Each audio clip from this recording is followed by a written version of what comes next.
Okay, everybody. So we all know it's February 20th, where in New York, Sony had a meeting. And at this meeting, they showed the brand new PlayStation 4 that you guys can see right here. You guys can see it as a clear design, all new controller, supposed to be really cool. So, right here, you guys can see the design of it and everything. I'm thinking, it looks pretty cool.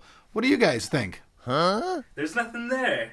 Oh. Yeah, that's right. There's nothing there because even though Sony had this great big meeting, they actually didn't show anything at all.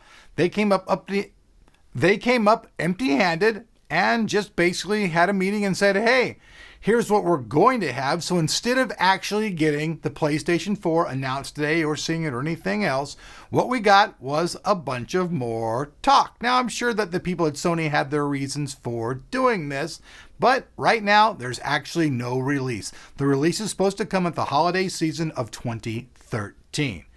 But with that said, let's jump in and let's see what did happen.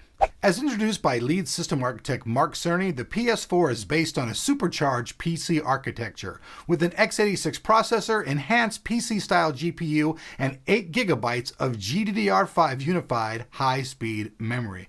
The controller is called, oh boy, you won't be shocked, the DualShock 4, and features the Vita-style touchpad we've heard about, and a light bar on the back to identify players as they're playing.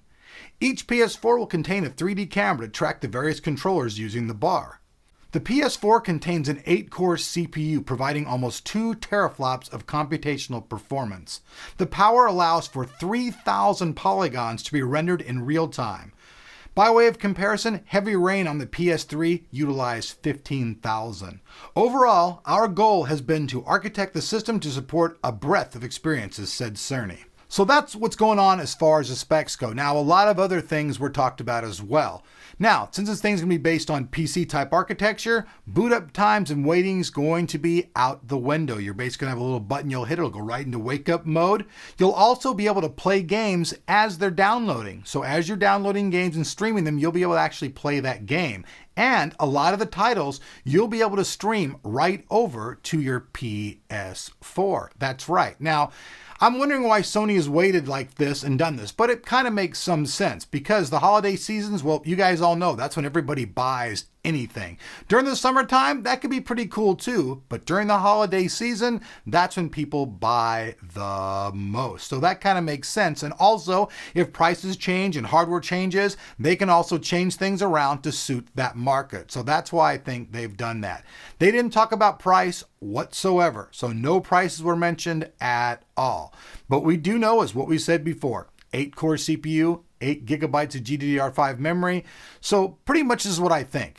You guys all know mid-level gaming CPUs. They usually have an AMD APU in them. They play pretty decent games at moderate frames per second. So what's going to happen is you're basically going to get is a mid-ranged PC inside of a box, but it'll have all kinds of other kinds of cool features that'll make it stand out from being different than a PCU. Now, I know a lot of people say, dude, why don't I just go out and buy a PC and build it? Well, I thought about this too today, and my first initial reaction was, man, Sony, that's kind of crazy. But then I started thinking about, okay, well, if they come up with a new design and it's got some cool stuff and you can work with the Vita and you can play the games as you're downloading, I guess there, could be some really cool things about it depending on the price. So if you guys would like to check out a full-blown article on this where I discuss all of the different things that came out in today's meeting in New York, please check out the link in the details below where you guys can check that out over on www.techoftomorrow, my website where I appreciate your guys' support. Anyways, I hope you guys like this video. That's what we've got for now about the PS4. If you guys aren't subscribed, please do so because we're always bringing new tech here on Tech of Tomorrow.